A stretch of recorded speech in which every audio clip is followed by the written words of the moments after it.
এই যে good morning বন্ধুরা, তোমরা সবাই কেমন আছো? আশা করছি ভালো আছো, আমরাও ভালো আছি। আমার নতুন একটা ভ্লগে তোমাদের অনেক স্বাগত জানাই। আজকে ছিল সোমবার আর আমার গলার অবস্থা খুব খারাপ, দেখো ধরে গেছে। আর চারিদিকটা দেখো কিরকম কুয়াশা পড়েছে বন্ধুরা, ঠান্ডা যা, উফ কি আর বলবো। সকালবেলাটা তো আবার পরে আসছি। তো তারপর রান্না বান্নার আজকে তেমন মানে কি বলবো, তারা ছিল না মানে হচ্ছে মা কালকে রান্না বান্না মোটামুটি করে রেখেছিল, তোমার দাদাভাই নিয়ে যাবে বলে আর কি। তো তারপরে যে দেখো আমি চা করছি সকালবেলা, তোমার দাদাভাইকে বললাম একটু ভিডিও করে দাও বেরোবার আগে, ও চা খাবে, তো আমরাও সবাই চা খেয়ে নেবো।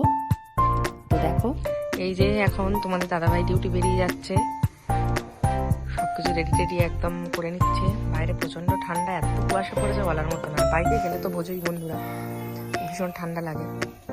তো চলো তোমার দাদাভাই সাবধানে বেরিয়ে যাক। নাও তুই বলবি তো। তোমরা সবাই ভালো আছো তো? ঠিক আছে, টাটা। তো তারপর ওদের স্কুলে দেওয়ার পর আমরা চলে গেছিলাম অ্যাপেলো ফার্মেসিতে, আমাদের একটু টুকটাক কিছু জিনিস কেনার দরকার ছিল। তো কী কী কিনেছি সেটা ভিডিওর লাস্টে তোমাদের দেখিয়েছি। তো অ্যাপেলো ফার্মেসি থেকে তারপর আমরা চলে গেছিলাম জুতোর দোকানে। দিদি একটা জুতো নিল, আমি একটা জুতো মোজা নিলাম। জুতো মানে আমি নিলাম হচ্ছে একটা বুট আর কি, আর মোজা নিলাম।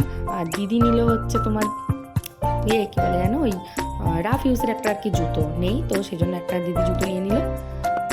তো এই হচ্ছে ব্যাপার। তারপর মিষ্টি দোকানে গেছিলাম। দেখো বন্ধুরা, তোমাদের তো বলেইছিলাম যে আমাদের একটা জায়গায় বেড়াতে যাওয়ার আছে, তো সেই জন্য এই যে একটু একটু করে প্রিপারেশন চলছে তার জন্য। এর আগেও অনেক কিছু কেনা হয়েছে, তো সব একদিন তোমাদের একসাথে একটা ব্লগে দেখাবো। আর কোথায় বেড়াতে যাচ্ছি জানতে চাইলে তোমরা অবশ্যই কিন্তু কমেন্ট করবে।